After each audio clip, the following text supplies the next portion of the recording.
Alors bonjour, moi je m'appelle Alexandra, j'ai 24 ans et je viens juste d'achever mon premier roman, Le rêve d'un papillon.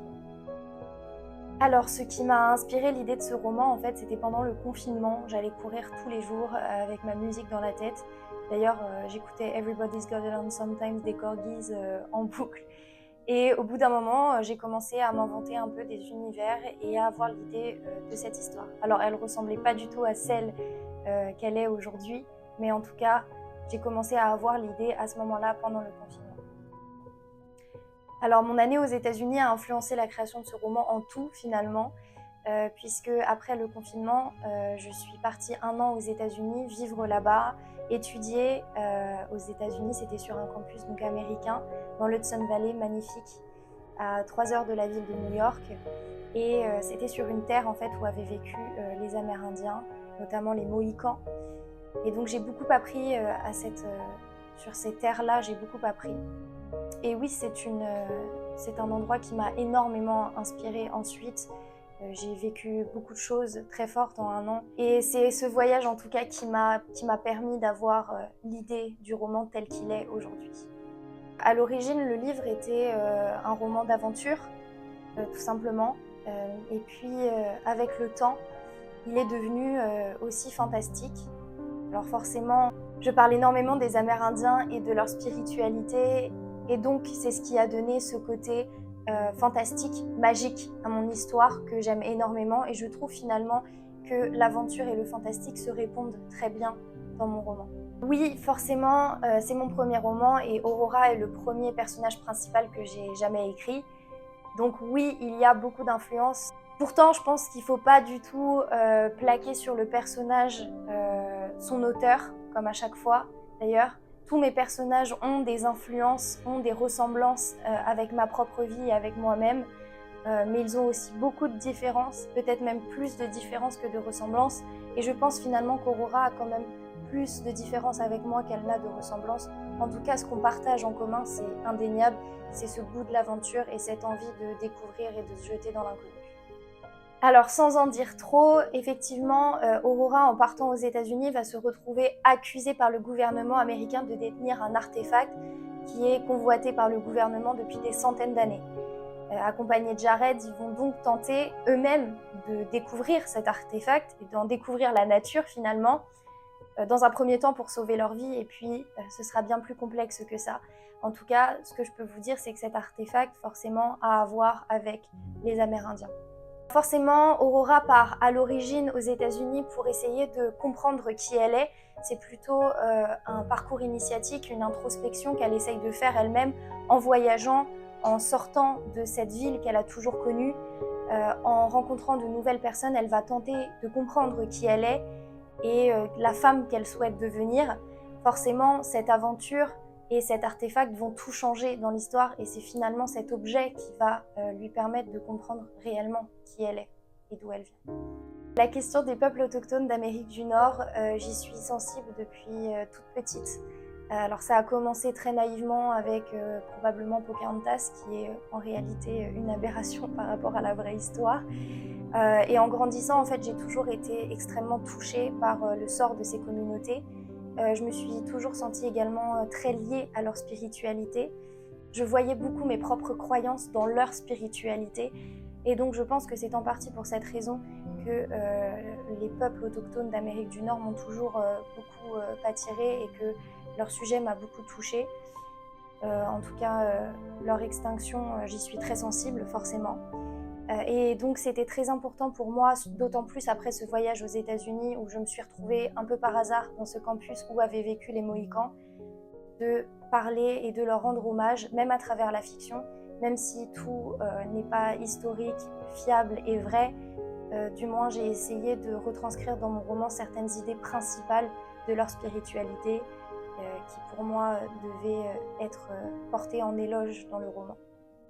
Je me suis beaucoup documentée lors de mon année aux États-Unis où j'ai suivi des cours d'archéologie en lisant des rapports d'archéologues longs comme le bras et un petit peu ennuyants, mais aussi des rapports anthropologiques un peu plus intéressants. Et moi-même, j'ai beaucoup de livres à la maison sur le sujet. Notamment, je peux vous en montrer un que j'ai trouvé à Saint-Michel, voilà exactement, dans une petite librairie indépendante, et qui parle des peuples autochtones d'Amérique du Nord, des plaines. Et notamment, cette photographie de cette coiffe amérindienne a beaucoup inspiré la coiffe du chef amérindien qu'on voit dans mon roman. Tout simplement parce que moi-même, je suis allée aux États-Unis en 2018, à New York, et je me suis sentie vraiment très connectée à cette ville que j'ai trouvée très rapidement magique, immense, et j'avais un sentiment d'être à ma place très fort et très étrange d'ailleurs. Et le dernier jour avant qu'on parte, j'étais sans dessus dessous, j'étais vraiment très triste, je voulais pas du tout partir, j'avais l'impression qu'on m'arrachait de l'endroit auquel j'étais très liée. Et on a passé donc notre dernière soirée à Brooklyn, exactement dans la même rue où va aller Aurora au début de son périple. Et c'est ce soir-là, quand je suis arrivée dans cette rue-là pour aller dans une pizzeria pas loin d'ici, que j'ai vu toutes les lumières au loin de la skyline de New York, toutes ces petites lumières artificielles qui faisaient un peu comme des étoiles dans le ciel. J'ai trouvé ça d'une telle beauté et j'ai pleuré devant ce paysage et en me disant que j'allais partir, et je me suis promis ce jour-là que j'allais y retourner. Effectivement, j'y suis retournée à la fois dans la fiction et à la fois dans la réalité. Je dirais que le plus grand défi dans l'écriture de ce roman, ça a été, comme beaucoup d'auteurs, en fait, de le mener à bien jusqu'au bout. C'est-à-dire que pendant le Covid, quand je l'ai commencé, la vie était sur pause. On ne faisait rien, on n'avait rien à faire. Écrire, c'était mon seul refuge.